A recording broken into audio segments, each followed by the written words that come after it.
కాశీబుగ్గ టౌన్లో ఒక ప్రైవేటు వ్యక్తి వెంకటేశ్వర దేవాలయాన్ని కట్టాడు.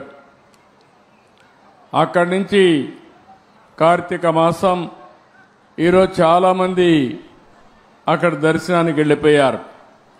కనీసం ఆయన చేసినప్పుడు పోలీసుకు కూడా చెప్పలేదు. చెప్పుంటే పోలీస్ ప్రొటెక్షన్ పెట్టి ఎక్కడికక్కడ కంట్రోల్ చేసేవారం.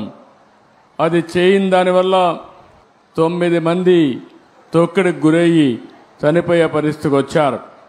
5 మందికి ఇంజరీస్ కూడా అయినాయి. ఇది చాలా బాధాకరం. నేను ప్రతి ఒక్క ప్రాణాన్ని కాపాడుకోవాలని అనేక ప్రయత్నాలు చేస్తూ ఉంటే కొంతమంది ప్రైవేటు వ్యక్తులు ఇలాంటి కార్యక్రమాలు చేయడం చాలా బాధాకరం. దీన్ని నేను చాలా తీవ్రంగా ఖండిస్తున్నా. రాష్ట్రంలో అందరికి కూడా విజ్ఞప్తి చేస్తున్నా, మన ప్రాణం చాలా ముఖ్యం.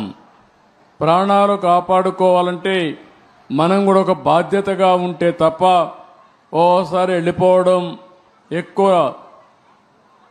మనుషులందరూ సమీకరణ కావడం, అక్కడ స్టాంపేడ్ జరగడం, ఇలాంటి దుర్ఘటనలు జరిగేదానికి దోహదం చేసే పరిస్థితి వస్తూ ఉంది. ఏదేమైనా మనం గుర్తుపెట్టుకోవాల్సింది, అమాయకులు చనిపోయారు. నేను చాలా బాధపడుతున్నా.